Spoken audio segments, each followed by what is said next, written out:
जी अस्सलाम वालेकुम। स्टार्ट करते हैं।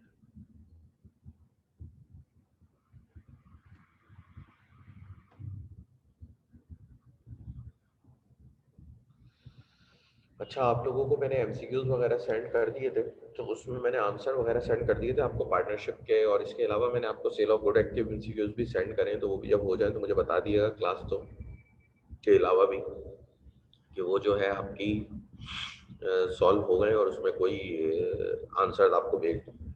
ठीक है, तो ये चीज़ आप मुझे बता दिएगा। और इसके अलावा हो सकता है आज ही लास्ट क्लास हो जाए, क्योंकि कोर्स आज कंप्लीट हो जाएगा आपका। तो अगर बीच में ज़रूरत पड़ी तो फिर हम एक क्लास रिक्वेस्ट करेंगे एडमिन को, अगर उन्होंने अलाउ करा तो हमें दे देंगे, बाकी कल की क्लास की हमें नीड नहीं है क्योंकि कोर्स आज आपका एंड हो जाएगा।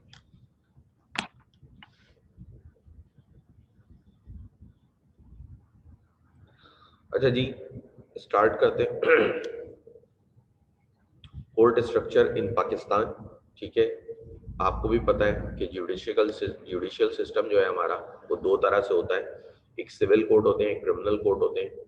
कल हमने भी बात करी थी कि सिविल केसेस और सिविल लॉ और क्रिमिनल लॉ में, ठीक है, कल भी हमने उसमें बात करी थी कि जो प्राइवेट रिलेशंस वगैरह के लिए होते हैं, टेनेंसी, ये सब सारी चीजें सिविल कोर्ट में आती हैं। इसके अलावा क्रिमिनल कोर्ट्स होते हैं जो कि पनिशेबल होते हैं सारे, फिर इसमें डैमेजेस क्लेम होते हैं, उसमें पनिश होती है, सेंटेंस होती है, सारी चीजें होती हैं। तो हमारा जो जुडिशियल सिस्टम है वो सबसे पहले तो आपको पता है कि टॉप ऑफ द हायरार्की हमारे पास सुप्रीम कोर्ट ऑफ पाकिस्तान होता है। ठीक है, उसमें दोनों तरह के केसेस चले जाते हैं, जो भी केस जाना चाहता है उसमें चला जाता है। लेकिन देखें, कोर्ट में केस जाने की एक लिमिट होती है, ये याद रखिएगा। कोर्ट में केस जाने की एक लिमिट होती है। जैसे करंटली हाई कोर्ट की लिमिट 2 करोड़ है, 2 करोड़ से नीचे का केस हाई कोर्ट में नहीं जा रहा होता, सिविल केसेस में आपको बता रहा हूँ मैं। ठीक है, तो कोर्ट में जाने की लिमिट्स होती है। ऐसा नहीं है कि आप हर केस को उठा के सुप्रीम कोर्ट ले जाएंगे या हर केस को उठा के आप हाई कोर्ट ले जाएंगे। इनकी एक लिमिट्स डिफाइन हुई भी होती है। ठीक है, तो सबसे पहले आपका सुप्रीम कोर्ट ऑफ पाकिस्तान है, फिर उसके बाद आपकी जो हायरार्की आती है उसमें हाई कोर्ट आता है, जो लाहौर, सिंध, पिशावर और बलूचिस्तान और इस्लामाबाद के हैं।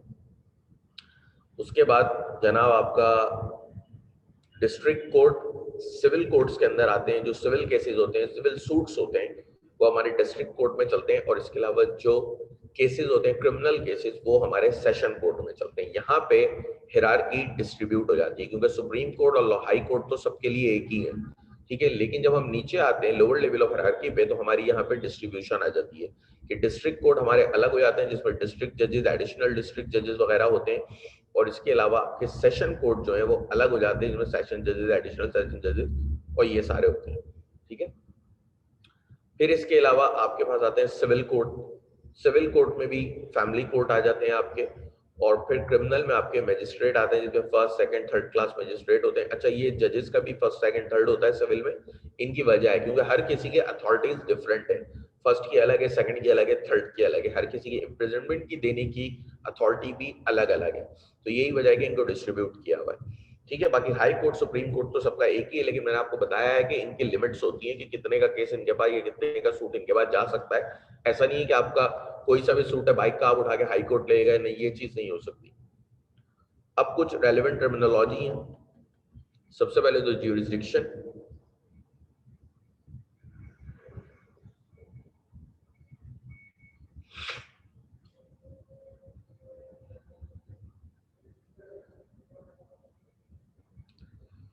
The area of authority for a court given it to power to hear and decide cases. This is determined according to the constitution, court rule and legislation. देखिए, jurisdiction बेसिकली हर इंसान की एक jurisdiction होती है, इसी तरह कोर्ट की भी होती है। jurisdiction कहते हैं हम बेसिकली उस एरिया ऑफ अथॉरिटी को जहां पे आप अपनी पावर को एक्सरसाइज कर सकते हैं। जहां पे भी आप अपनी पावर को एक्सरसाइज कर सकते हैं वो आपकी jurisdiction कहलाती है। ठीक है, जिस तरह आपने देखा होगा हमारे पुलिस स्टेशन होते हैं, पुलिस स्टेशन की भी एक jurisdiction होती है कि उनको एरिया वाइज डिस्ट्रीब्यूट किया हुआ है।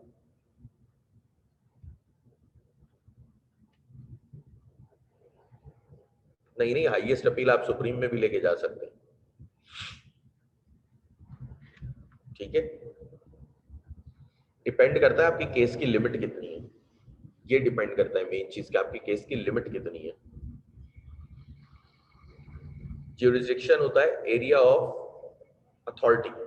ठीक है, कि आपकी जो पावर है वो कितने एरिया में एक्सरसाइज हो सकती है।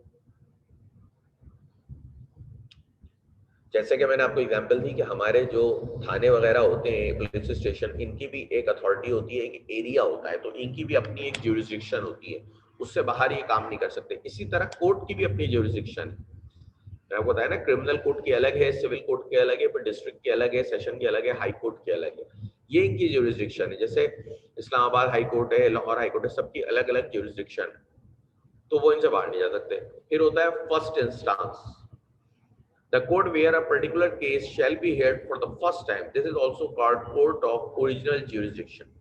देखें, जहां पहली बार केस की या सूट की सुनवाई हो, जहां पहली बार सूट या केस फाइल हो, वो कहलाता है फर्स्ट इंस्टांस या ओरिजिनल ज्यूरिसडिक्शन कोर्ट।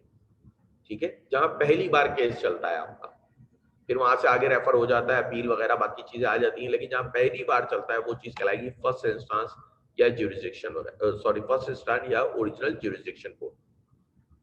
फिर अपील, नाम से ही जाहिर है, the right of to request the higher court to reconsider the decision made by lower court, कि जो भी लोअर लेवल ऑफ हायरार्की में कोर्ट था, वो उससे हायर लेवल ऑफ हायरार्की में जा रहा है अपील के लिए, तो वो अपील कोर्ट है। क्योंकि अपील हमेशा बड़े कोर्ट में की जाती है, जिस कोर्ट ने आपका डिसीजन दिया है उससे ऊपर वाले में की जाती है। ठीक है, आपकी अपील दायर होती है, तो वो अपील हो गई। पॉइंट ऑफ फैक्ट क्या होता है? The facts of the case established by the parties contesting the case before the court. वो फैक्ट्स होते हैं जिनके ऊपर आपका केस मबनी होता है। ठीक है, जिनके ऊपर आपका केस बना हुआ होता है, वो तमाम फैक्ट्स को हम पॉइंट ऑफ फैक्ट कहते हैं। ठीक है, जिनके ऊपर आपका केस बना हुआ है, जैसे किसी का मर्डर हो गया तो वो मर्डर एक फैक्ट्स हो गए। ठीक है, कि ये बंदा आ रहा था, इसने लड़ाई करी और आपस में दोनों का मर्डर हो गया, ये फैक्ट्स हो गए सारे। ठीक है, ये पॉइंट ऑफ फैक्ट है जिनके ऊपर आपका केस एस्टैब्लिश्ड हुआ होता है। फिर होता है point of law, the law applicable to the case pending adjudication in the court. These are applied once the facts of the case are established by the court. देखिए, एक तो होता है पॉइंट ऑफ फैक्ट, एक होता है point of law. Point of law उस pending case पे चलता है, ठीक है, जो कि आपके कोर्ट के अंदर आ जाता है, जिसकी हियरिंग वगैरह चल रही होती है। अब फैक्ट पहले सुनता है जज, फिर अपने फैक्ट्स को एस्टैब्लिश करता है। ठीक है, एक तो आपका फैक्ट है ना जो पार्टीज ने बनाया, एक होता है कि कोर्ट अपने फैक्ट बनाता है आपके सुन के। जो अपने फैक्ट वो बनाता है, उस पे जब वो लॉ अप्लाई करता है तो उसको पॉइंट ऑफ लॉ कहा जाता है। ठीक है, एक तो पार्टीज आपस में फैक्ट्स बनाती हैं, वो पॉइंट ऑफ फैक्ट हो गए जिन पे केस एस्टैब्लिश्ड होता है। उसके बाद केस कोर्ट में आता है और केस कोर्ट में चलता है। जब केस कोर्ट में चलता है तो वहां पे जज भी अपने कुछ फैक्ट्स बनाता है, और उन फैक्ट्स के ऊपर जो लॉ वो एप्लीकेबल करता है, वो चीज कहलाती है पॉइंट ऑफ लॉ। फिर हमारे पास आता है overruling, the procedure whereby a court higher up in the hierarchy set aside the legal ruling established in a previous case. Overruling operates retrospectively with the effect that the principle of law overruled is held never to have been law. ठीक है, ये वो procedure होता है जिसमें जो higher court होता है, हायर कोर्ट मतलब हाई कोर्ट नहीं, हायर कोर्ट मतलब जो भी हायरार्की में ऊपर होता है।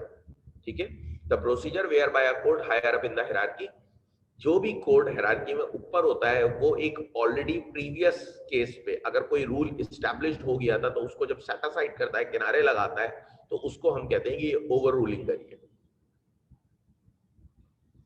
ठीक है, और वो ओवर रूलिंग करता भी इस तरह से है कि ऐसा लगता है कि ये लॉ कभी मुमकिन था ही नहीं। Overruling operates retrospectively with the effect that the principle of law overruled is held never to have been law. इस इफेक्ट के साथ करता है कि जो भी प्रिंसिपल लॉ प्रीवियस केस पे लगा हुआ था वो कभी लॉ का पार्ट है ही नहीं। इस इफेक्ट से साथ करता है, लॉ से हटा नहीं देता उसको, इफेक्ट इस तरह से लेता है। ठीक है, तो ओवर रूलिंग होती है कि ऑलरेडी अगर कोई लॉ एस्टैब्लिश्ड हुआ था प्रीवियस केस पे, जब आप उसको सेटिसाइड करेंगे तो वो चीज कहलाएगी ओवर रूलिंग। ठीक है, आपने अक्सर सुनवाई में भी चीजें सुनी होंगी, वो तो एक अलग होता है कि वो कभी कभी अपोनेंट को ओवर रूल कह देते हैं, कभी कभी सस्टेन्ड कह देते हैं। ठीक है, तो वो सारी यही चीजें कह रहे होते हैं कि सेट असाइड करते हैं। कभी जब भी वो सेट असाइड करते हैं किसी लॉ को, तो वो कहते हैं ओवर रूल करा है। Reversing the procedure whereby as a result of an appeal a superior court in the hierarchy reversed the decision of a lower court in the same case. Appeal हुई, appeal के बाद lower court ने एक decision दिया था, आप उस decision से सेटिस्फाई नहीं थे, आपने अपील दायर कर दी अपर हिरार्की के कोर्ट में, सुपीरियर कोर्ट में। जब आप सुपीरियर कोर्ट में गए तो सुपीरियर कोर्ट में अगर वो डिसीजन चेंज हो जाता है, मतलब पहले में आप मुजरिम करार दे दिए गए लेकिन अपील में आप मुजरिम नहीं पाए गए, तो हम कहते हैं कि ये रिवर्सी कह के डिसीजन को रिवर्स कर दिया गया। ठीक है जी। फिर distinguishing, the main device used by the judiciary where they want to avoid following an otherwise apparently binding precedent. This is done because material facts of the case differ significantly from the case cited. अब ये judiciary की basically main device का word, ये कोई device नहीं है, ये उनका अपना माइंड है कि वो किस तरह से उसको यूज करते हैं। वो करते क्या है, बेसिकली डिस्टिंग्विशिंग कहते हैं कि हम बाइंडिंग प्रेसिडेंट को फॉलो ना करें क्योंकि हमारा जो केस है उसके फैक्ट्स डिफरेंट हैं, उस केस के फैक्ट डिफरेंट हैं जिसपे वो बाइंडिंग प्रेसिडेंट बनाया गया था। तो ये जो डिफरेंशिएट का अमल होता है इसको हम कहते हैं डिस्टिंग्विशिंग। ओवर रूलिंग अभी दोबारा बताता हूँ, एक मिनट रुक जाओ। ठीक है, उसको हम कहते हैं डिस्टिंग्विशिंग। कि जब आप मटेरियल फैक्ट्स को अलग करते हैं, ठीक है, क्योंकि आपको पता है बाइंडिंग प्रेसिडेंट वो है जो आपको फॉलो करना ही करना होता है हर हालत में, क्योंकि हायर कोर्ट से आ रहा होता है लोअर कोर्ट की तरफ, तो आपको फॉलो करना है। लेकिन अगर आप उनके फैक्ट्स को अलग करें मटेरियल और वो अलग हो जाए तो उस प्रोसेस को हम कहेंगे डिस्टिंग्विशिंग, कि ये डिस्टिंग्विशिंग केस है। ठीक है, ओवर रूलिंग क्या होती है कि जब एक केस में कोई ऑलरेडी लॉ इस्टेब्लिश हुआ था, कोई लीगल रूल इस्टेब्लिश हुआ था, ठीक है, लेकिन जो हाई कोर्ट था, जो अपर लेवल हायरार्की का कोर्ट था, उसने उसको सेट असाइड कर दिया, उसने उसको नहीं माना कि मैं इसको नहीं मानता, तो ये चीज कहलाती है बेसिकली ओवर रूलिंग। जैसे कि मैं आपको एक एग्जांपल देता हूं, देखें, फॉर एग्जांपल एक सिक्योरिटी कंपनी है, ठीक है, सिक्योरिटी कंपनी ने आपको सर्विसेज दी हैं। अच्छा, सिक्योरिटी कंपनी में आप चलते हैं तो आपको पता है उनकी कैश इन ट्रांजैक्ट की सहूलत भी होती है। मैं आपको रियल एग्जांपल दे रहा हूं, ठीक है, मैं नाम नहीं ले रहा कंपनी का, लेकिन ये रियल केस की एग्जांपल है। उनकी एक कैश ट्रांजिट की सर्विस होती है कि अगर कभी हम बैंक से फैक्ट्री या कंपनी कैश लाते हैं तो वो उसमें सर्विसेज देते हैं सिक्योरिटी की। अच्छा जी, वहां पे वो आपसे एक एग्रीमेंट भी करते हैं, उस एग्रीमेंट में वो एक पॉइंट साइन करा लेते हैं कि कल को अगर कुछ हो जाता है तो हमारी जिम्मेदारी नहीं होगी। अब एक सिक्योरिटी कंपनी जो उसके 5 केसेस चले, उनके 5 केसेस इस तरह से हुए कि रास्ते में कुछ गड़बड़ हुई और नुकसान हो गया और कोर्ट में केस चला गया, जिसमें से 3 जो है वो जीत गए, सॉरी 4 जीते। क्योंकि क्या हो क्या रहा था कि वो कोर्ट में जाते थे, कोर्ट क्या कहता था, ठीक है भाई, इन्होंने ऑलरेडी आपको इन्फॉर्म किया हुआ था कि ये केस जो है हमारा, इन्होंने आपको ऑलरेडी इन्फॉर्म किया हुआ था कि हमारी कोई जिम्मेदारी नहीं होगी, तो ये राइट पे हैं और आपको नुकसान बर्दाश्त करना पड़ेगा। लेकिन एक दफा हुआ क्या कि अपील में चला गया केस। अपील में गया जब उनका केस, तो या अपील कह लें या वैसे कह लें कि उनका 5वां केस जब आया तो 5वां जज का माइंड बड़ा अलग था। उसने क्या करा, उसने कहा भाई ये तो बात सही है कि आपने ये पॉइंट तो लिखा हुआ है कि हमारी कोई जिम्मेदारी नहीं होगी, लेकिन मुझे ये बताएं फिर आप पैसे किस चीज के ले रहे हैं? आपका काम क्या है? सिक्योरिटी प्रोवाइड करना, और आप कह रहे हैं कि सिक्योरिटी प्रोवाइड करते वक्त अगर कोई गड़बड़ हो गई तो हमारी कोई जिम्मेदारी नहीं, तो फिर आप सर्विस चार्जेस किस चीज के ले रहे हैं? तो वहां पे उनके अगेंस्ट में फैसला दिया था। तो वो बेसिकली क्या करा कि ऑलरेडी जो एक रूल इस्टेब्लिश हुआ था उसको सेट असाइड कर दिया उन्होंने। ठीक है, इसी तरह अगर कोई रूल एक कोर्ट ने इस्टेब्लिश किया और उससे ऊपर लेवल हायरार्की के कोर्ट ने उसको सेट असाइड कर दिया कि नहीं हम इसको नहीं मानते हो, तो वो उसका इफेक्ट वैसे ही लेंगे कि ये कभी लॉ में था ही नहीं। ठीक है, तो इसी तरह से एक लोअर इस्टेब्लिश कोर्ट को हायर वो अलग कर देता है। अच्छा जी, जुवेनाइल्स पे आ जाए। देखिए, एनी ऑफेंस, अब जुवेनाइल्स होते क्या है ये देख लें। Any offence other than one punishable with death और ट्रांसपोर्टेशन फॉर लाइफ। देखिए, डेथ तो आपको पता ही है, सजाए मौत को कहते हैं। ट्रांसपोर्टेशन ऑफ लाइफ जो है वो उम्र कैद को कहते हैं। उम्र कैद की जो सजा होती है ना, जो हम इम्प्रिजनमेंट में छोड़ देते हैं, बेसिकली ये ऑल्टरनेट होता है डेथ का। सजाए मौत का ऑल्टरनेट हम कभी कभी उम्र कैद भी दे देते हैं। ठीक है, तो ये बेसिकली ट्रांसपोर्टेशन ऑफ लाइफ होती है। Any offence other than one punishable with death और ट्रांसपोर्टेशन फॉर लाइफ, कोई भी ऐसा जुर्म जिसकी सजा उम्र कैद या सजाए मौत के अलावा है, मतलब 2 साल 3 साल या कोई और चीज है, सजाए मौत या उम्र कैद नहीं है, committed by any person under the age of 15 years, the age is calculated the date when he appears. ठीक है, कोई भी 15 साल के अंदर अंदर का बंदा कोई भी ऐसा क्राइम करता है जिसकी सजा सजाए मौत या उम्र कैद नहीं है, तो वो कहलाती है जुवेनाइल्स। ठीक है, अब उसकी एज कैसे कैलकुलेट होगी? उसकी एज कैलकुलेट होगी उस दिन से जिस दिन वो कोर्ट में अपियर हुआ, या उस दिन से जिस दिन वो डिस्ट्रिक्ट मजिस्ट्रेट के बाद, कोर्ट से पहले डिस्ट्रिक्ट मजिस्ट्रेट के पास गया। ठीक है, तो उसके तहत उसकी एज कैलकुलेट होगी। क्लियर है? जुवेनाइल्स क्या है कि कोई भी ऐसा जुर्म जिसकी सजा ना ही उम्र कैद हो और ना ही सजाए मौत हो, इनके अलावा 15 साल की उम्र में अगर कोई शख्स करता है तो वो कहलाता है जुवेनाइल्स, और उसकी एज कैलकुलेशन कैसे होगी? उस डेट से जिस दिन या तो वो कोर्ट में अपेयर हुआ, या फिर कोर्ट से पहले अगर वो डिस्ट्रिक्ट मजिस्ट्रेट के पास गया था तो डिस्ट्रिक्ट मजिस्ट्रेट के पास जाने की डेट से आप उसकी एज को कैलकुलेट करें। ये थी कुछ टर्मिनोलॉजीज जो यहाँ पे जरूरी थी।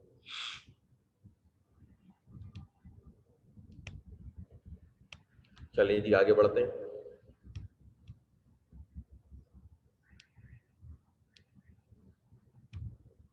Supreme court of Pakistan. अब बारी बारी कोर्ट्स का इंट्रोडक्शन आएगा, उनकी थोड़ी सी आपको स्ट्रक्चर का पता चलेगा कि कौन से कोर्ट में किस तरह का स्ट्रक्चर होता है और उनका क्राइटेरिया क्या होता है अपॉइंटमेंट का।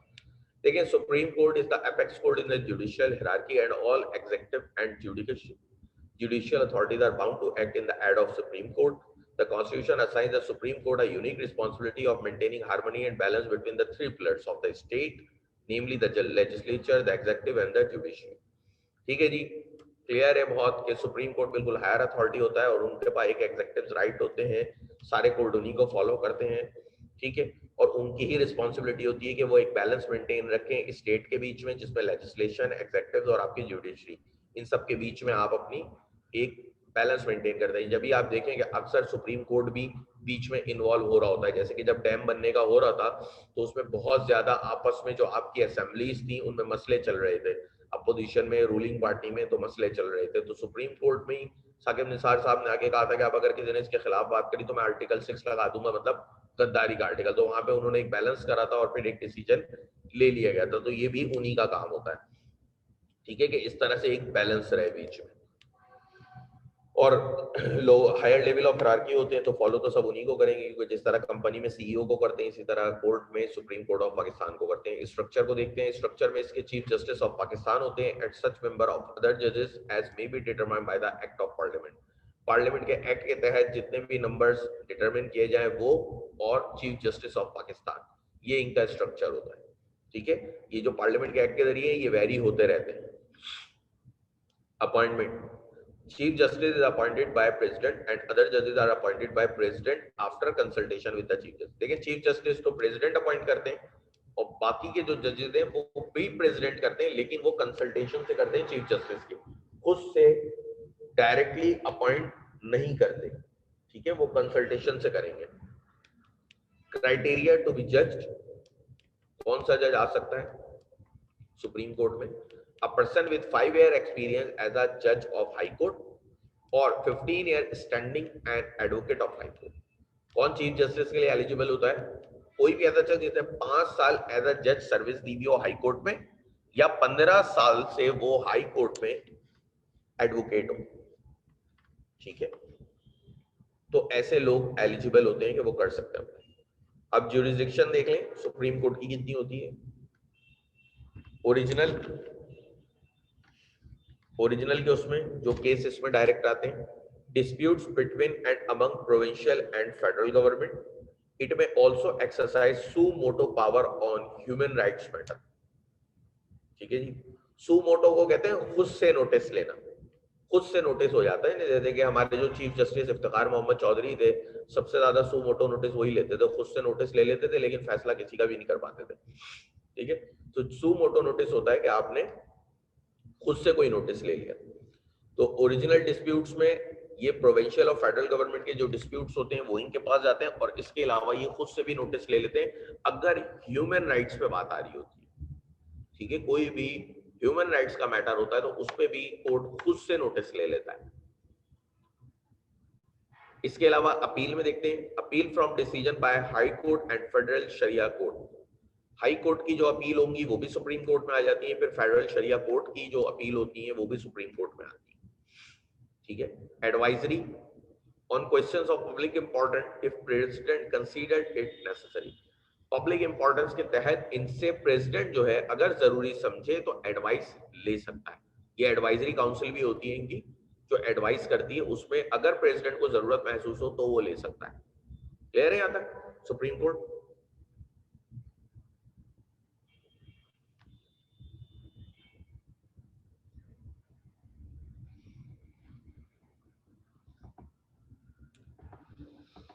आसानी है, लीगल स्ट्रक्चर इतना मुश्किल नहीं है, बस ये अच्छे से याद करके जाना है आपको सब। हाई कोर्ट इंट्रोडक्शन क्या है? High court is the principal court of it province. अपने प्रोविंस का सबसे सुप्रीम कोर्ट जो होता है, अपने प्रोविंस का सबसे सुपीरियर कोर्ट जो होता है वही हाई कोर्ट होता है। स्ट्रक्चर क्या होता है? एक चीफ जस्टिस होता है एंड अदर जजेस as may be determined by law. ठीक है, जो भी आपका डिटरमाइन किए जाए, या और एक आपका चीफ जस्टिस, और बाकी वेरी होते हैं, कभी कम हो जाते हैं कभी ज्यादा हो जाते हैं, जो भी वो डिटरमाइन करते हैं। अच्छा जी, किस तरह से जज बन सकते हैं आप इसके? A person with 10 year experience as an advocate of high court.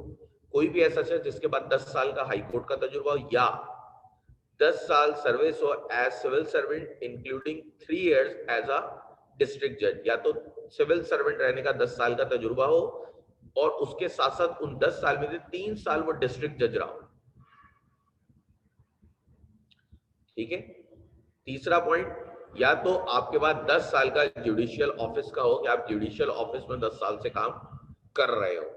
ठीक है, तो कोई भी ऐसा है जिसके पास 10 साल का हाई कोर्ट का तजुर्बा हो, या 10 साल का सिविल सर्वेंट का तजुर्बा हो जिसमें से 3 साल डिस्ट्रिक्ट जज के तौर पे उसने सर्व किया हो, या 10 साल से वो एक जुडिशियल ऑफिस में काम कर रहा हो, तो वो अपॉइंट हो सकता है, उसको अप्लाई कर सकते हैं। ज्यूरिसडिक्शन क्या होती है ओरिजिनल में? In civil cases including as company court. सारे सिविल केसेस आ जाते हैं, कंपनी कोर्ट भी। ओरिजिनल सिविल केस डायरेक्ट यहाँ पे भी फाइल हो सकता है, लेकिन वही मैंने आपको बताया कि उनकी लिमिट्स होती है। ऐसा नहीं है कि 10 लाख का केस आप डायरेक्ट ले आए हाई कोर्ट के ऊपर। एपेलेट अपील के तौर पे सिविल क्रिमिनल दोनों इसके पास आती है। सुपरवाइजरी के तौर पे हिबास कॉर्पस एंड प्रेरोगेटिव ऑर्डर्स। ये क्या होता है ये अभी हम देखेंगे, नीचे लिखा हुआ है इसके महीने लैटिन वर्ड्स में। Constitutional on matter relating to the constitution. Constitutional भी कर सकते हैं एडवाइस, ये जो भी मैटर रिलेटेड होते हैं कॉन्स्टिट्यूशन से उसमें ये अपनी एडवाइस वगैरह भी सबमिट करा सकते हैं। हेबास कॉर्पस को देखें, order for the release of a person wrongfully detained. इनके बाद ये पावर भी होती है कि अगर किसी शख्स को किसी लोअर कोर्ट ने रॉन्गफुली डिटेन करने की सजा दे दी थी, मतलब डिटेन करने की सजा दे दी थी और रॉन्गफुली वो उसके पास है, मतलब फॉर एग्जांपल बल्कि लोअर कोर्ट छोड़े, अगर कोई शख्स जिसको रॉन्गफुली डिटेन किया हुआ था उसकी अपील इनके पास चली जाती है या उसका केस इनके पास चला जाता है, तो ये उसको रिलीज करने का ऑर्डर भी दे सकते हैं। किसी भी शख्स को अगर रॉन्गफुली डिटेन करा जाए, रॉन्गफुली अपनी हिरासत में रखा जाए और उसको रिलीज का ऑर्डर दिया जाए, तो वो कहलाता है हाइबस कॉर्पस। ठीक है, प्रीरोगेटिव क्या होता है? Authority over inferior court, tribunals and other bodies. जो इंफीरियर कोर्ट के ऊपर अथॉरिटी होती है उसको कहते हैं प्रीरोगेटिव। प्रीरोगेटिव, ठीक है जी। तो इनकी जो सुपरवाइजरी है वो क्या है? हाइबस कॉर्पस भी है, मतलब कोई रॉन्गफुली डिटेन है तो उसको रिलीज करने का ऑर्डर भी दे सकते हैं। इसके अलावा जितने भी इंफीरियर कोर्ट हैं जो इनके प्रोविंस में आ रहे हैं उसके ऊपर भी अपनी अथॉरिटी रखते हैं। सुपरवाइजरी रोल में आपका दोनों तो हो गए, फिर प्रीरोगेटिव में आए, इसमें मजीद है mandamus requires the lower court और other body to carry out a public duty.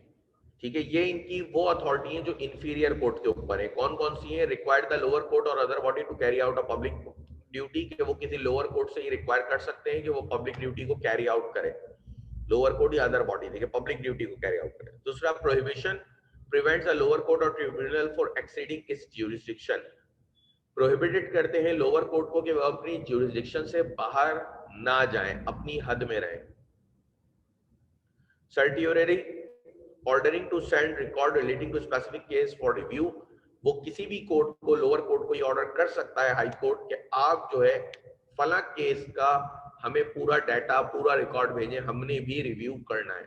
ये भी वो ऑर्डर कर सकते हैं, क्योंकि बेसिकली ये सुपरवाइजरी बॉडी है, तो इनका काम ही सुपरवाइजरी करना है कि भाई वो सबसे ज्यादा तो उनको कहेंगे कि आप पब्लिक ड्यूटी पूरी तरह से परफॉर्म करें अपना। मैंडेमस इस बात पे उनको तंबी करेंगे कि आपकी पब्लिक ड्यूटी पूरी तरह से होनी चाहिए, ठीक है। प्रोहिबिशन कर सकते हैं कि आप अपनी लिमिट से बाहर ना निकलें, और इसके अलावा वो किसी भी रिकॉर्ड को मांग सकते हैं, सर्टियोररी कर सकते हैं कि आप किसी भी रिकॉर्ड को हमारे पास भेजें, स्पेसिफिक केस सेलिंग, हमने खुद भी उसको रिव्यू करना है। तो ये सारे इनके सुपरवाइजरी रोल है जो कि प्रीरोगेटिव के अंदर आते हैं, ठीक है। बाकी इसके अलावा एक और इनके पावर होती है कि भाई ये किसी भी रॉन्गफुली डिटेन पर्सन को रिलीज भी कर सकते हैं।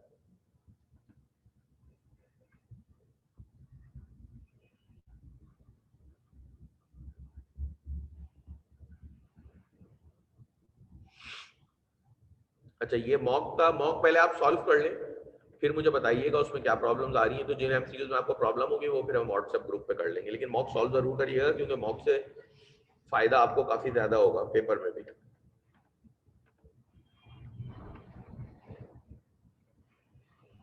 फेडरल शरिया कोर्ट पे आ जाए। कंपोजिशन क्या है? It consist of not more than 8 मुस्लिम जजेस। 8 से ज्यादा मुस्लिम जजेस नहीं हो सकते। पहली बात तो ये हो गया कि मैक्सिमम 8 मुस्लिम जज होंगे, नॉन मुस्लिम तो हो ही नहीं सकते इसमें, ठीक है। तो मैक्सिमम 8 मुस्लिम जजेस होंगे, जिसके अंदर एक चीफ जस्टिस होगा जो कि प्रेसिडेंट अपॉइंट करेगा। बाकी नॉट मोर देन 3 जजेस having at least 15 years experience Islamic law and research. Maximum 3 जज ऐसे हो सकते हैं जिनका 15 साल का तजुर्बा होगा इस्लामिक लॉ एंड रिसर्च में। फिर इसके अलावा मैक्सिमम 4 जजेस ऐसे हो सकते हैं who are qualified to be judge of high court, जो कि आपने हाई कोर्ट का ऊपर क्वालिफिकेशन क्राइटेरिया पढ़ा था उसमें फॉल करते हैं, ठीक है। तो टोटल मैक्सिमम 8 होंगे। देखिए, एक तो चीफ जस्टिस हो गया, फिर मैक्सिमम आप 3 ऐसे रख सकते हैं जिन्होंने इस्लामिक रिसर्च एंड लॉ में 15 साल लगाए हों। इसके अलावा आप मैक्सिमम 4 लोग ऐसे रख सकते हैं जो कि हाई कोर्ट के जज के लिए क्वालिफाई हो रहे हैं। तो ये बेसिकली कॉम्पोजिशन बनती है फेडरल शरिया कोर्ट। टर्म में आ जाए, the judges hold office for a period of 3 years. However, the president may extend such period. 3 साल के लिए रखेंगे। हो सकता है अगर सदर साहब को लगे कि हाँ एक्सटेंड करना चाहिए तो वो एक्सटेंड भी कर सकते हैं। अच्छा, ओरिजिनल ज्यूरिसडिक्शन इनकी क्या होती है, कौन से केसेस इनके पास ओरिजिनली आते हैं? The court may either of its own motion or the petition of citizen of Pakistan or the federal provincial government examine and decide the question whether or not any law or provision of the law is repugnant to the injunctions of Islam. खुद से भी ये देख सकते हैं, किसी citizen की भी इनके पास पिटीशन आ सकती है, प्रोविंशियल फेडरल गवर्नमेंट की भी आ सकती है कि भाई जो भी क्वेश्चन है किसी भी तरह का लॉ में, वो कहीं इस्लामिक लॉ से अलग तो नहीं है, इस्लाम के अगेंस्ट तो नहीं आ रहा, ठीक है। यही इनका काम होता है फेडरल शरिया कोर्ट का, कि कोई भी ऐसी चीज जो कि इस्लामिक वे में आपको देखनी होती है वो आप यहां पे लेके जाते हैं। एपीलेट ज्यूरिसडिक्शन क्या है इनकी? अपील की। The court also has jurisdiction to hear appeals from the decision of criminal court under any law relating to enforcement of हुदूद लॉस। अगर क्रिमिनल लॉ ने कोई डिसीजन दिया और वो हुदूद लॉ के उस पे आ रहा है, रिलेट कर रहा है, तो वो आप यहाँ पे अपील दायर कर सकते हैं। हुदूद लॉ मतलब जो आपके इस्लामिक लॉज है, ठीक है, जिनमें से आप बाहर नहीं निकल सकते, तो वो बेसिकली हुदूद लॉ होते हैं। जो कि हमारे बीच में चेंज करने का हो भी रहा था तो फिर वो हुदूद लॉ के उससे रुके, तो वो यहाँ पे अपील दायर हो सकती है, क्योंकि वो हुदूद लॉ को हम चेक कर रहे थे। जो इस्लामिक लॉ है जिनसे आप बाहर नहीं ले सकते, जिनकी एक हद अल्लाह ताला ने मुकर्रर कर दिया, आप उससे आगे नहीं जा सकते। प्रोसेस क्या है? If the court decides that a law or the provision of any law is repugnant to the injunctions of Islam, it shall set out its decision. अगर कोर्ट को लगेगा कि भाई ये चीज इस्लाम के अगेंस्ट में या इस्लामिक लॉ से कॉन्ट्राडिक्ट कर रही है, तो वो क्या करेंगे? Shall out in its decision. क्या क्या करेंगे वो अपने डिसीजन में? Reason for its holding that opinion, reason लिखेंगे ऐसा ओपिनियन बनाने का, and extent to which such law और प्रोविजन इज सो रिपेग्नेंट, वो एक्सटेंट भी लिखेंगे कि किस हद तक ये इस्लामिक लॉ से कॉन्ट्राडिक्ट कर रही है. Specify the day on which decision shall take effect.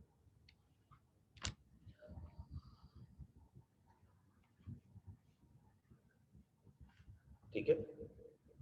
अगर उनके पास कोई अपील फाइल हुई थी तब हमने लास्ट वाला पॉइंट लिखना होगा. ठीक है. पहली बात, अगर उनके पास कोई अपील फाइल हुई और उन्होंने देखा कि हाँ ये बात जो है ये इस्लामिक लॉ से कॉन्ट्राडिक्ट कर रही है, तो वो सबसे पहले तो रीजन अपना रिकॉर्ड करेंगे कि भाई किस रीजन पे वो अपना ओपिनियन दे रहे हैं. फिर देखेंगे किस हद तक वो जो चीज है वो इस्लामिक लॉ से कॉन्ट्राडिक्ट कर रही है. फिर इसके अलावा वो डेट भी लिखेंगे जिस डेट से इनका डिसीजन इफेक्टिव हो जाएगा, मतलब काम करने लगेगा, एप्लीकेबल हो जाएगा. अपील में आए. A party aggrieved by the final decision of the court within 60 days of such decision may prefer an appeal to the Supreme Court. An appeal on behalf of the federation or province may be preferred within 6 months of such decision. देखिए, जो भी aggrieve party होगी federal Sharia court में, अगर उसके खिलाफ decision आया है फाइनल डिसीजन, वो 60 दिन के अंदर अंदर सुप्रीम कोर्ट, अभी आपने पढ़ा था ना कि सुप्रीम कोर्ट, हाई कोर्ट और फेडरल शरिया कोर्ट से अपील लेता है. ठीक है. तो जो भी पार्टी होगी अगर वो उसके खिलाफ डिसीजन आता है तो वो 60 दिन के अंदर अंदर जा सकती है सुप्रीम कोर्ट में अपील फाइल करने. And appeal on behalf of the federal और province may be preferred within 6 month of such decision. लेकिन अगर प्रोविंशियल और फेडरल गवर्नमेंट के उस पे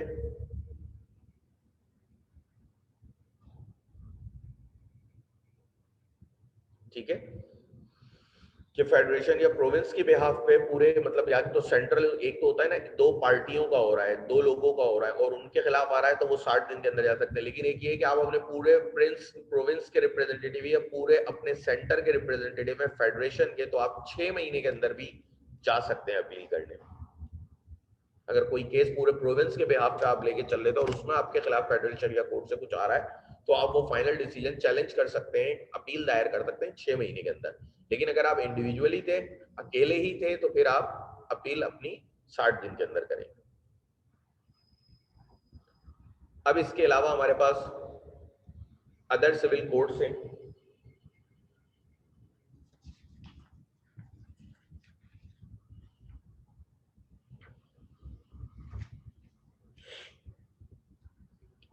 उनमें हमारे पास आता है डिस्ट्रिक्ट कोर्ट. ठीक है. In each district of province, provincial government appoint district जज एंड एडिशनल डिस्ट्रिक्ट जजेस एज नेसेसरी. जितनी भी डिस्ट्रिक्ट होती है इनका जो कोर्ट होता है उसको डिस्ट्रिक्ट कोर्ट कहते हैं. ठीक है. जैसे कि मलीर डिस्ट्रिक्ट है तो यहाँ पे मलीर कोर्ट मौजूद है कराची के अंदर. ठीक है. तो जो डिस्ट्रिक्ट होती है डिस्ट्रिक्ट के कोर्ट होते हैं. ज्यूरिसडिक्शन क्या होती है? Appeal from civil courts for suits valuing below ₹200,000. अच्छा, ये जो वैल्यू लिखी है बहुत पुरानी लिखी हुई है भाई. अपील फ्रॉम ज्यूरिसडिक्शन क्या? Appeal from civil court for suits valuing below ₹200,000. कह रहे हैं कि वो अपील इनके पास आती है जो कि 2 लाख से कम हो. ठीक है. 2 लाख से ज्यादा हाई कोर्ट में नहीं जाती, अब 2 करोड़ तक की जाती है. ठीक है. बहरहाल 2 लाख से कम वाली सही है कि 2 लाख से कम हो तो वो सिविल कोर्ट में, डिस्ट्रिक्ट कोर्ट में आ जाती है आपके पास. फिर सिविल कोर्ट्स, सिविल जजेस function under the superintendence and control of district जज in all the matters of civil nature originate in the courts of जजेस. The district judge may, however, withdraw any case for any civil judge and try it himself. देखिए, civil जजेस जो हैं वो basically काम करते हैं डिस्ट्रिक्ट जज के अंडर में. ठीक है. और सिविल नेचर के कोर्ट्स को ही, केसेस को ही डील करते हैं. अच्छा, एक बात और याद रखिएगा, अगर डिस्ट्रिक्ट जज को कभी महसूस होता है तो वो किसी भी सिविल जज से वापस ले सकता है केस और खुद देख सकता है. ठीक है. अगर उसको लगे कि हाँ यार ये इनको नहीं देनी चाहिए, वापस लेनी चाहिए, तो वो, ये बेसिकली सबऑर्डिनेट होते हैं डिस्ट्रिक्ट जज के. ठीक है. ये उसके सबऑर्डिनेट होते हैं. अब इसमें भी मसले होते हैं, 3 तरह के होते हैं. एक फर्स्ट क्लास होता है, सेकंड क्लास होता है और थर्ड क्लास होता है. फर्स्ट क्लास की अनलिमिटेड वैल्यू होती है, थर्ड क्लास की लिमिट होती है, सेकंड क्लास की सॉरी अप टू 50,000, 50,000 तक के केस देखता है. और थर्ड क्लास जो है वो 5,000 तक के देखता है. और फर्स्ट क्लास जो है वो अनलिमिटेड वैल्यू देख सकता है.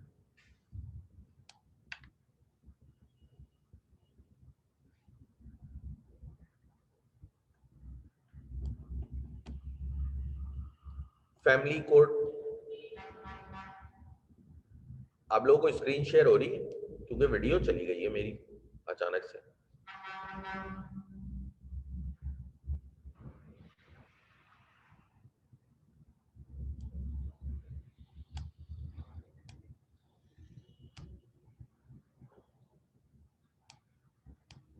ठीक है,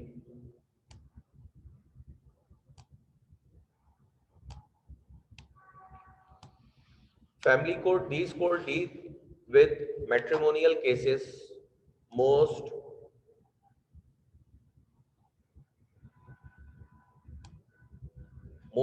divorce cases are heard in the family court, family property cases and proceedings relating to children. नाम से ही जाहिर है फैमिली कोर्ट फैमिली के मसले मसाइल देखता है, तलाक के, बच्चों के, प्रॉपर्टी के केसेस, विरासत वगैरह के, वो तमाम के तमाम फैमिली कोर्ट में जाते हैं। फिर होता है आपके पास कंपनी कोर्ट, ये कंपनी के केसेस देखते हैं। The court having jurisdiction under the Companies Act 2017, आप आगे पढ़ेंगे भी कंपनी एक्ट 2017 सेमेस्टर 4 में आपके शायद है। तो इस कोर्ट की जो जुरिस्डिक्शन है वो सिर्फ कंपनीज के केसेस देखते हैं, कंपनी एक्ट के तहत 2017 के तहत। Is the high court, the court having jurisdiction under the companies act 2017 is the high court having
no disconnection हो गई थी बीच में। जी कंपनी कोर्ट पे आ जाए। The court having jurisdiction under the companies act 2017 is the high court having jurisdiction in the place at which the registered office of the company is situated. ठीक है, पहली बात तो कंपनी कोर्ट जो होते हैं उनकी जो जुरिस्डिक्शन होती है वो समझ लें उसी कंपनी का केस लेंगे जो कि उसके रजिस्टर्ड ऑफिस उस कोर्ट के उसमें मौजूद होगा, जो भी उसकी कोर्ट का जो एरिया होगा ना।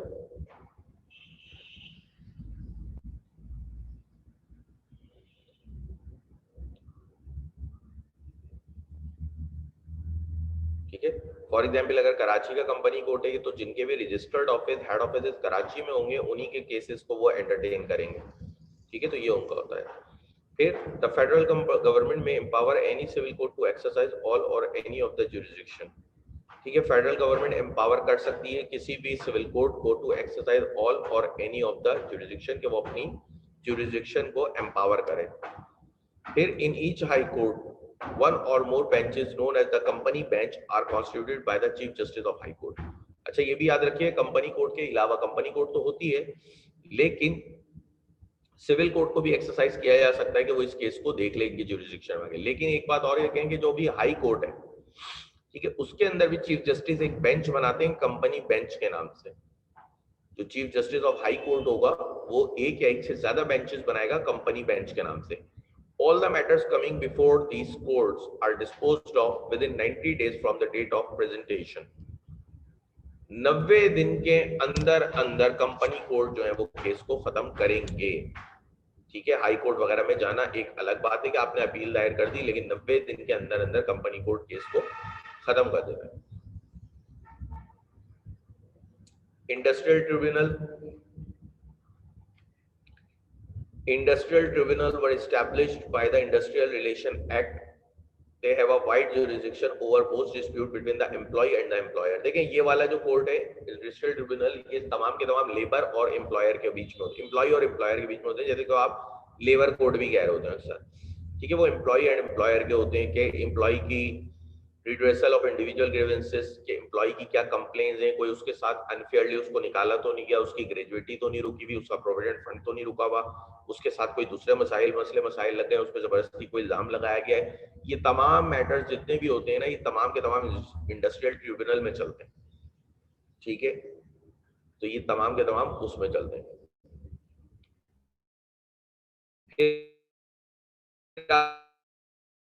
आपके पास होते हैं अदर क्रिमिनल कोर्ट, इनको भी थोड़ा देख लेते हैं। Appointed by provincial government in each division of the province. ठीक है जी, प्रोविंशियल गवर्नमेंट बनाती अपॉइंट करती है इसके जजेस वगैरह जो कि हर डिवीजन में मौजूद होते हैं प्रोविंस के। अच्छा जी, सेशन जज एंड एडिशनल सेशन जज इसके अंदर मौजूद होते हैं, देख लेते हैं उनको। All other offences not covered in judicial magistrate but sentence of death is passed subject to the confirmation of High Court.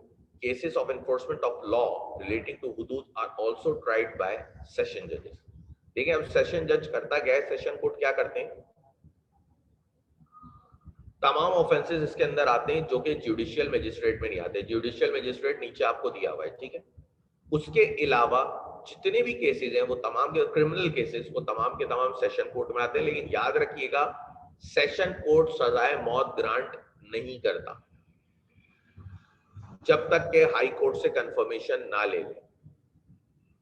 ठीक है, जब तक के हाई कोर्ट से कंफर्मेशन ना ले ले। और सेशन कोर्ट इसके अलावा हुदूद लॉ के ऊपर भी केस चला लेता है अपने पास।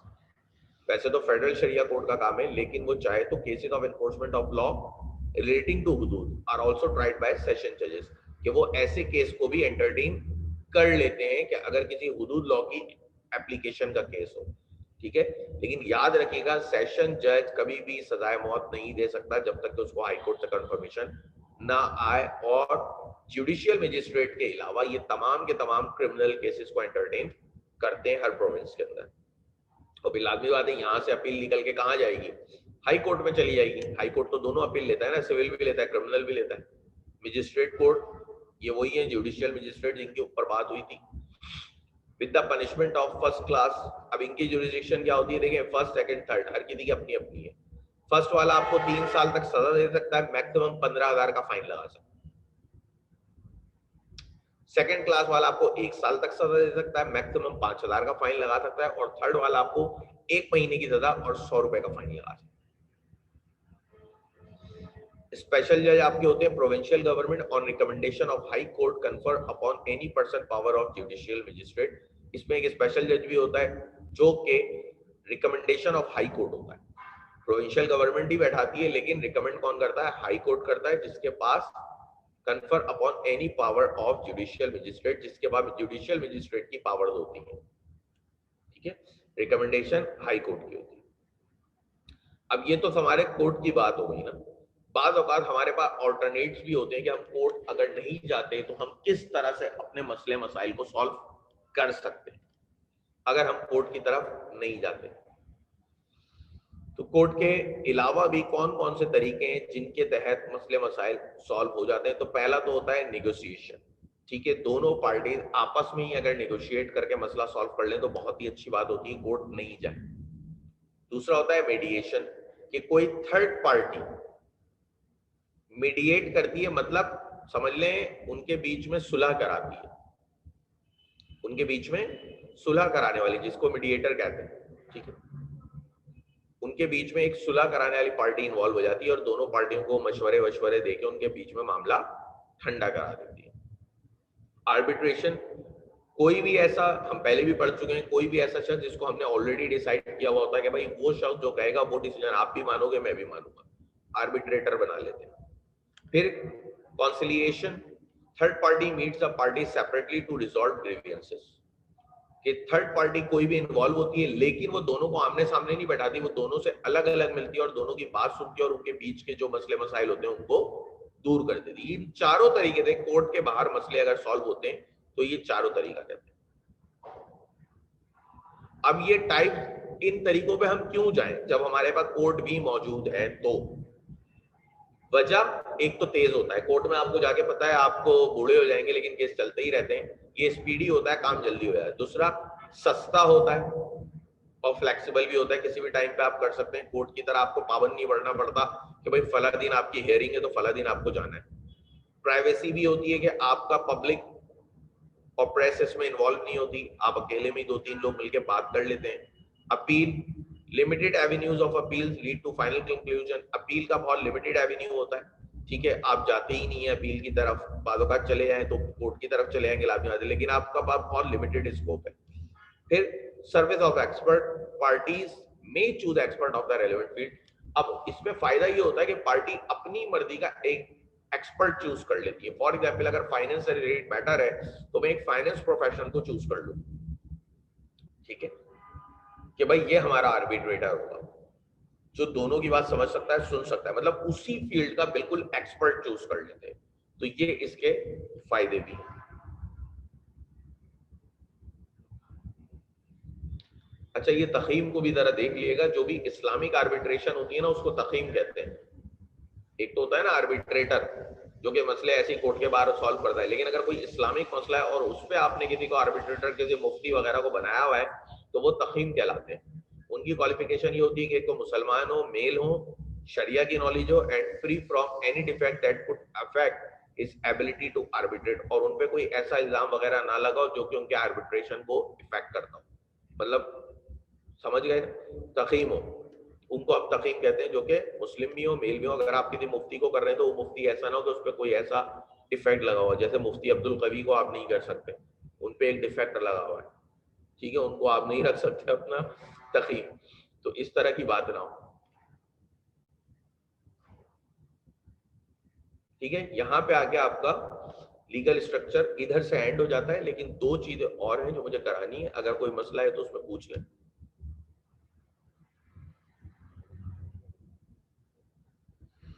मेंबर ऑफ बोर्ड कौन सा, मैं समझा नहीं, कौन से बोर्ड की बात कर रहे हो? पेपरा की बात कर रहे हो? देखो उनके नाम पता होना जरूरी नहीं है, नंबर्स पता होना जरूरी नहीं है। पेपरा की बात अगर कर रहे हो तो उनके नाम पता होना जरूरी नहीं है, सिर्फ नंबर्स पता होने चाहिए। तो मैं वो तो ऑर्डिनेंस में लिख के वही, हाँ, जो सेक्रेटरी डिवीजन, फाइनेंस डिवीजन है, उनके नाम याद कर लेना। और मैं तो आपको रिकमेंड करूंगा कि आपको चारों प्रोविंशियल मिनिस्टर्स, सीएम, चारों आपके सीएम, ये सब प्रेसिडेंट वगैरह, इन सब के नाम थोड़े याद करके जाइएगा, क्योंकि अक्सर ये भी पूछ लिए जाते हैं, तो इनको भी थोड़ा सा आप देख लीजिएगा, ठीक है। और आपके जो मेंबर हैं पेपरा के, उसका नाम ना पता हो लेकिन एमडी का नाम आपको पता हो तो वो बेहतर है।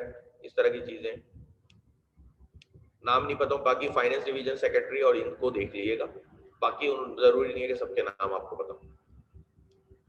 दो चीजें और ले ले भाई जो कि इसके अंदर मौजूद नहीं थी, बड़ी जरूरी थी, एक तो रेशियो डेसिडेंडी और ओबिटल डिक्टा।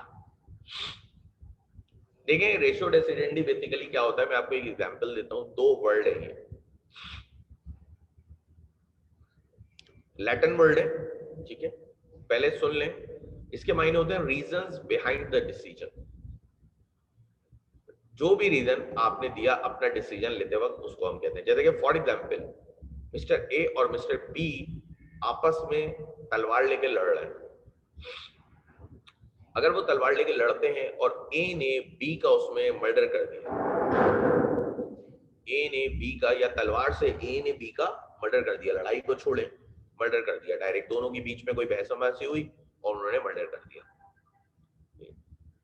अब जज ने डिसीजन दिया कि ए को मैं सजाए मौत देता हूं, क्योंकि पाकिस्तान पीनल कोड के तहत किसी के ऊपर भी शार्प नाइफ से वार करना जुर्म है, ठीक है, शार्प नाइफ से वार करना जुर्म है। जैसे कि आपने देखा होगा वो बोलते हैं ना, ताजदार पाकिस्तान के तहत ये उसने बात करी और सजाए मौत दे दी। फिर मजीद जज ने क्या करा, जब सजाए मौत वगैरह दे दी तो उसने अपनी एक ऑब्जर्वेशन कही कोर्ट उस वक्त के, मैं आजकल देख रहा हूं कि लोगों में बड़ा बेसब्री बढ़ गई है, जज्बाती हो गए हैं और गुस्से में आ जाते हैं। इस तरह की बातें अगर उसने करी, हमारी सोसाइटी को सुधरना चाहिए और हमें इसके लिए कुछ करना चाहिए, ये बातें कर दी। लेकिन जो इसमें बेसिकली जो इसमें रेशियो डेसिडेंडी का पार्ट है ना, वो रीजन है जो उसने दिया कि पाकिस्तान पीनल कोड के तहत तलवार से किसी के ऊपर वार करना कानूनन जुर्म है, इसलिए मैं फला शख्स को सजाए मौत देता हूं। ये चीज कहलाती है रेशियो डेसिडेंडी, कि जो रीजन था उसके डिसीजन के पीछे कि उसने क्यों सजाए मौत दी, क्योंकि पाकिस्तान पीनल कोड कहता है कि तलवार से किसी के ऊपर वार करना जुर्म है। बाकी उसने जो अपनी ऑब्जर्वेशंस दी हैं वो चीज कहलाती है ओबिटल डिक्टा। वो रीजन नहीं है, वो एक जस्ट उसने अपनी समझ लें ऑब्जर्वेशन दे दी, जो उसने अपना तजुर्बा देखा, जो उसने आजकल देख रहा है लोगों को वो दी। अब हम थोड़ा सा इसको पढ़ते हैं, फिर मैं आपको बताऊंगा कि इनको अलग अलग क्यों करा जाता है। देखिए जी, रेशियो डेसिडेंडी क्या है? पहली बात तो रीजन बिहाइंड द डिसीजन, जो भी आपका डिसीजन है उसके पीछे जो रीजन है। अब मजीद देखते हैं, रेशियो डेसिडेंडी को may be defined as the statement of law on which the judge based his decision। ये डेफिनेशन मैं पढ़ा रहा हूं, दूसरी वाली आपको देख लेगा, क्योंकि आसान सी बात है कि जो भी स्टेटमेंट ऑफ लॉ है जिसके ऊपर रह के जज ने अपना डिसीजन दिया है वो दर हकीकत एक रेशियो डेसिडेंडी है। जो भी वो डिसीजन दे रहा है, जैसे मेरे केस में क्या हुआ कि जज ने डिसीजन दिया कि पाकिस्तान पेनल कोड के तहत तलवार से किसी पे वार करना कानूनन जुर्म है, ठीक है, तो ये चीज क्या हुई? Ratio decidendi. ये उसका वो रीजन था, जो उसके डिसीजन, जो उसने सजाए मौत का डिसीजन दिया उसके पीछे जो रीजन था वो बेसिकली रेशियो डेसिडेंडी था,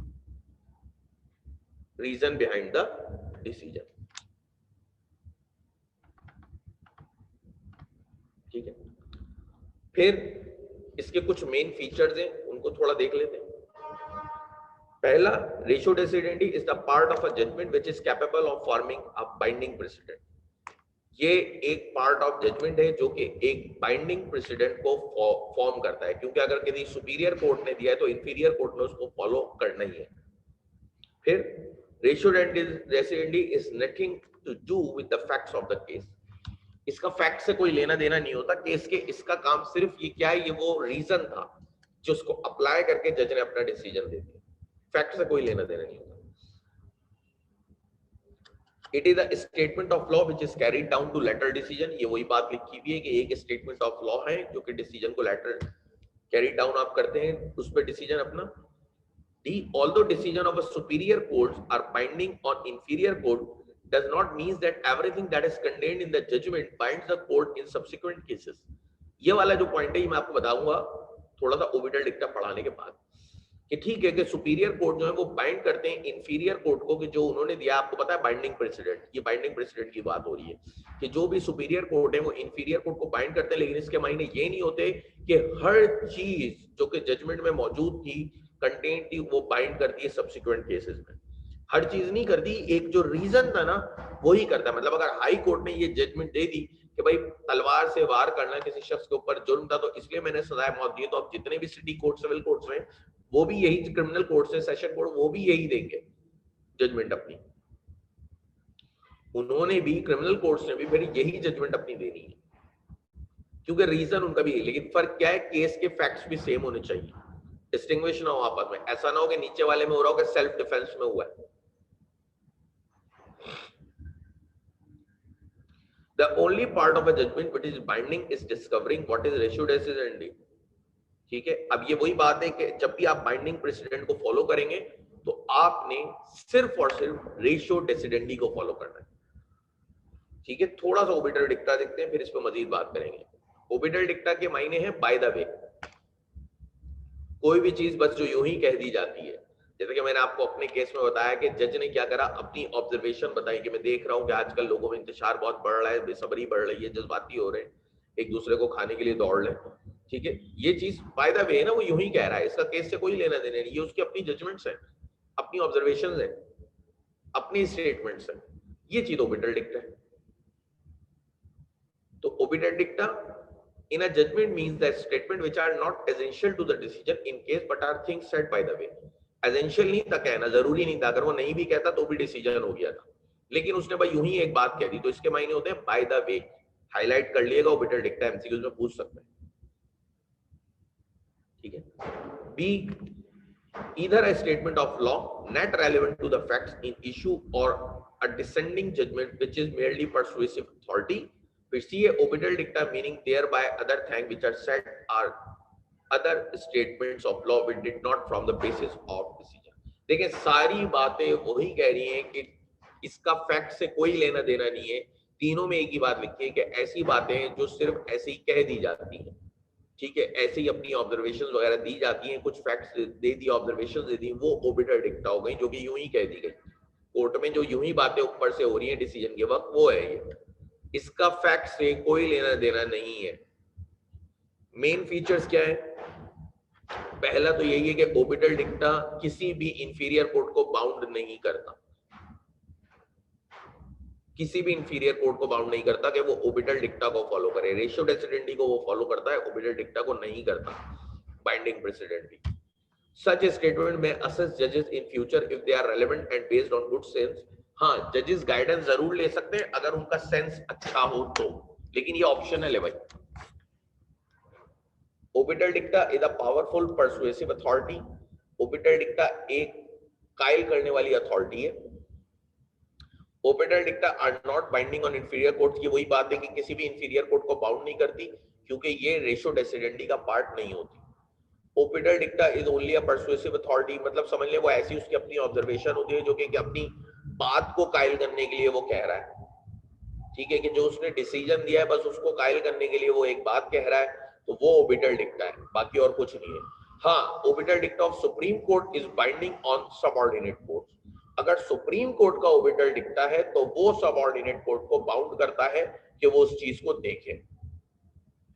ठीक है, अब हम बात करते हैं टाइप्स ऑफ ओबिटल डिक्टा। दो तरह की होती है। देखें, जज का स्टेटमेंट जो कि लीगल प्रिंसिपल पे मबनी नहीं होता। ठीक है, कोई भी जज लीगल प्रिंसिपल भी बता सकता है, उस वक्त कह सकता है, लेकिन वो डिसीजन पे मबनी नहीं होता, उस पर डिसीजन का कोई लेना देना नहीं है। दूसरा, जज कोई भी मटेरियल फैक्ट को देखते हैं, मटेरियल फैक्ट एज ना देखे, कोई हाइपोथेटिकल बात करे, कोई हाइपोथेटिकल फैक्ट कह सकता है। ठीक है, ये दोनों बातें हो सकती हैं, या तो वो कोई लीगल प्रिंसिपल कह देगा जो कि उस केस से लेना देना नहीं होगी, या उसके डिसीजन से लेना देना नहीं होगा, बेसिस नहीं होगी डिसीजन की, रेलेवेंट होगी लेकिन बेसिस नहीं होगी। दूसरा, वो कोई हाइपोथेटिकल फैक्ट भी कह सकता है। ठीक है, जैसे कि मैंने आपको एक एग्जांपल दी ना कि देखिए जज ने अपनी बात कही है, अपनी ऑब्जर्वेशंस कही है, वो ओबिटल डिक्टा है। अब इनको अलग अलग पढ़ना जरूरी क्यों है? काम की बात ये है, अलग अलग पढ़ना जरूरी इसलिए कि रेशियो डेसिडेंटी और ओबिटल डिक्टा आपने एक पढ़ा है बाइंडिंग प्रेसिडेंट, कि इन सुपीरियर कोर्ट को इंफीरियर कोर्ट फॉलो करते हैं। यही वजह होती है कि उन्होंने इनको अलग अलग कर देते हैं कि भाई ठीक है, जज ने वहां पे 10 बातें कही, लेकिन उसमें से 2 बातें सिर्फ उसका रीजंस थी जो उसने बताया। जैसे कि मैंने बताया कि उसने कहा कि पाकिस्तान पिनल कोड के तहत शार्प नाइफ से वार करना जुर्म है। ठीक है, तो उसने उस पर सजाए मौत दी, लेकिन उसके अलावा जितनी बातें उसने करी वो तमाम की तमाम उसका एक ऑब्जर्वेशंस थी। तो अब यहाँ पे इनको डिफरेंशिएट करना जरूरी इसीलिए कि अगर इनको डिफरेंशिएट ना किया जाए तो फिर हमारे बाइंडिंग प्रेसिडेंट में मसला आएगा। ठीक है, क्योंकि ऑर्बिटल डिक्टा फॉलो करना जरूरी क्या, लागू ही नहीं है हम पे। ठीक है, हाँ अगर वो कोई गुड सेंस की बात है तो हम उसको अडॉप्ट कर सकते हैं, लेकिन वो लागू नहीं है। लेकिन रेशियो डेसिडेंडी फॉलो करना लाजमी होती है। ठीक है, ये बाकी बातें तो मेन फीचर्स वगैरह इनके ऐसे ही लिखे हैं, ये 2 बातें ही मेन है कि ऑर्बिटल डिक्टा होता क्या है और रेशियो डेसिडेंडी होती क्या है। ये 2 चीजें हैं, बाकी चीजें तो उनकी ऐसी उन्होंने लिख दी हैं फीचर्स वगैरह। ठीक है, ये मेन बात है। क्लियर है यहां तक?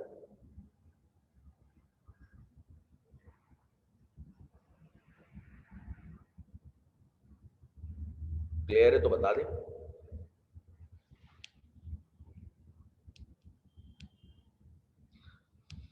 अच्छा जी, यहाँ पे आके आपका कोर्स एंड हो गया है, अब इसमें कुछ भी बचा नहीं है, आपका कोर्स हो गया है एंड। तो मेरे ख्याल से अब हमें कल की क्लास की जरूरत नहीं है, ठीक है।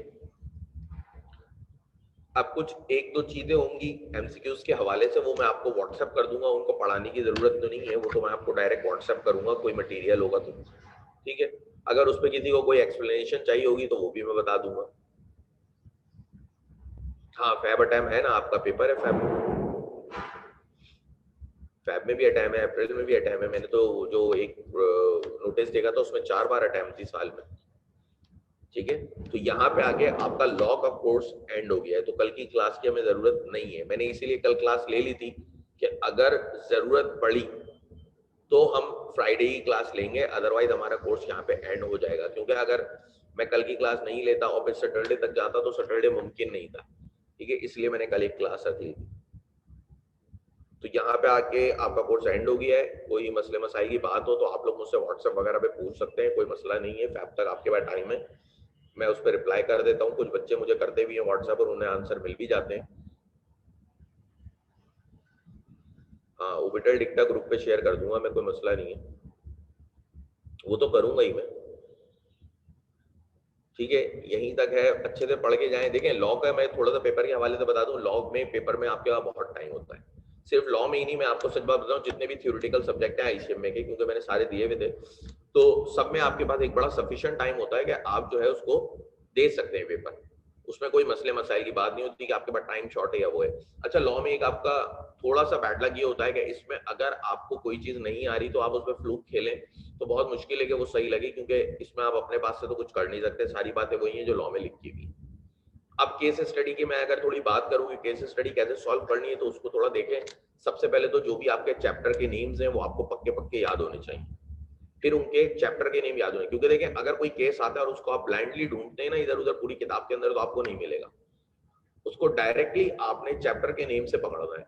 चैप्टर के नेम से आप पकड़ेंगे, आप खुद ही केस तक पहुंच जाएंगे कि इसको कैसे सॉल्व करना है। डिस्क्रिप्टिव में तो मुश्किल भी होता था कि हमें उसमें एप्लीकेशन ऑफ लॉ फिर रीजन वीजन लिखना होता था। यहाँ पे तो आपको आंसर सामने रखना है, आपको सिर्फ हिंट चाहिए होता है। ऑब्जेक्टिव पेपर में हमारे पास एक फायदा सबसे बड़ा यही होता है कि हमें सिर्फ एक हिंट चाहिए होता है, हमें आंसर मिल जाता है। लेकिन एक नुकसान सबसे बड़ा ये होता है कि एग्जामिनर के पास बहुत बड़ा एरिया होता है हमें देखने का, क्योंकि वो कहीं से भी पूरी बुक को खंगाल सकते हैं, ठीक है। तो लेकिन इसमें आपके लिए अच्छा ही कि आप पूरी बुक पढ़ भी लेते हैं। दूसरी बात मैं आपको बताऊं, केस स्टडीज आपकी जो आएंगी वो पेपरा से नहीं आएंगी। पेपरा से केस स्टडीज नहीं आती पेपर में। पेपरा के एमसीक्यूज बिल्कुल स्ट्रेट फॉरवर्ड होते हैं, उसको अच्छे से पढ़ के जाइएगा। उसका एक तो वेटेज भी अच्छा रहता है एमसीक्यूज में और स्ट्रेट होते हैं। मॉक लाजमी सॉल्व करिएगा अच्छे से, 2 बार करके जाइएगा मॉक सॉल्व, ठीक है। एक बार नहीं करिएगा, एक बार हो जाए पूरा सही हो जाए फिर भी दोबारा कर लीजिएगा, ठीक है। मॉक के एमसीक्यूज तो समझ लें आपको याद होने चाहिए। मैं आपको सच बात बता रहा हूँ, जब आप पेपर में जाएंगे तो आपको पता चलेगी ये बात कि मैं ऐसा क्यों बोल रहा था। तो मॉक के एमसीक्यूज आपको याद होने चाहिए, ठीक है। पेपरा के स्ट्रेट एमसीक्यूज आते हैं, उसमें केसेस नहीं आएंगे। डेज वगैरह जितने भी पेपरा में है वो बहुत अच्छे से आपको याद होने चाहिए। केस स्टडी के लिए एग्जामिनर के पास मर्केंटाइल लॉ का पार्ट होता है, जिसमें सबसे ज्यादा उसका जो इंटरेस्ट होता है वो कॉन्ट्रैक्ट एक्ट में ही होता है। अच्छा, पेपर हर किसी का अलग अलग आता है, कुछ स्टूडेंट का एक खास एरिया पूरा बुक भी कवर हो जाती है, कुछ का ये कि कुछ एरिया उठे हुए होते हैं। लीगल स्ट्रक्चर के हवाले से बात करूं तो इसमें से एमसीक्यूज बहुत ज्यादा तो नहीं आ सकते क्योंकि इसके है ही बहुत छोटा सा, ठीक है। इसमें लेकिन आप थोड़ा सा अपने प्राइम चीफ मिनिस्टर्स इनके नाम देख लीजिएगा, ये भी आपको थोड़े पता होने चाहिए। तो ये सारी बातें हैं। कम से कम 2 से 3 बार आप किताब पढ़ लीजिएगा, आपका एमसीक्यूज हो जाएंगे सारे। सर रिटर्न पेपर बहुत डिफिकल्ट तो नहीं होते, रिटर्न पेपर तो है ही नहीं ना तुम्हारा, इररेलेवेंट क्वेश्चन पूछ रहे हो बेटा। कोई भी पेपर डिफिकल्ट नहीं होता, मुश्किल की डेफिनेशन होती है जो तुम्हें नहीं आता वो मुश्किल है, खत्म। तुम्हें खाना बनाना आता है, नहीं आता, तुम्हारे लिए मुश्किल काम है, ठीक है। तुम्हारी बहन को आता होगा, उसके लिए आसान काम है, खत्म। तुम्हें बाइक चलाना आती है, तुम्हारे लिए आसान काम है, मुझे बाइक चलाना नहीं आती, मेरे लिए दुनिया का सबसे मुश्किल काम है। मुश्किल वो होता है जो तुम्हें नहीं आता, जो चीज तुम्हें आ गई वो मुश्किल नहीं है। लॉ जब तक तुम्हें नहीं आता था तब तक तुम्हारे लिए मुश्किल था, आज तुम्हें आ गया तुम्हारे लिए आसान है, खत्म। मुश्किल का वर्ड कुछ नहीं होता, मुश्किल वही चीज होती है जो तुम्हें नहीं आती। जो चीज तुम्हारे लिए मुश्किल है अगले के लिए आसान होगी, जो अगले के लिए मुश्किल है तुम्हारे लिए आसान होगी। ठीक है, तो ये छोड़ दो कि डिस्क्रिप्टिव मुश्किल है ऑब्जेक्टिव मुश्किल है। मैं आपको बताता हूँ, मैं आपको प्रूव भी कर सकता हूँ कि ऑब्जेक्टिव पेपर ज्यादा मुश्किल है, और मैं ये भी प्रूव कर सकता हूँ कि ऑब्जेक्टिव पेपर ज्यादा आसान है। ठीक है, तो ये सारी बातें होती हैं, मुश्किल कुछ नहीं होती चीज। जो चीज तुम्हें तैयार हो, पूरी तैयारी करके जा रहे हो, नमाज पढ़ के जाओ, खत्म, पेपर सॉल्व हो जाएगा, दुआ करके जाओ। लेकिन ये भी ना हो कि आपने पढ़ा नहीं है, सिर्फ दुआएं करते रहे आप। क्योंकि कामयाबी तो अल्लाह की तरफ से मिलती है ना, मेहनत आपने करनी होती है।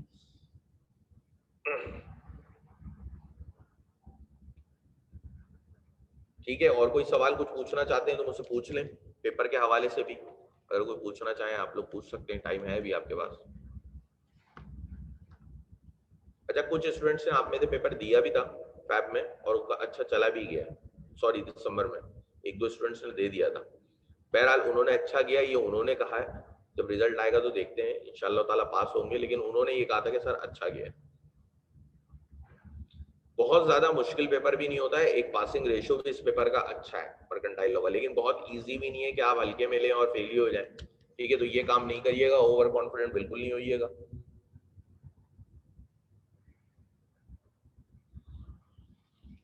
ठीक है, और कुछ नहीं पूछना किसी को, चले जी, यहीं तक रखते हैं फिर। अल्लाह हाफिज।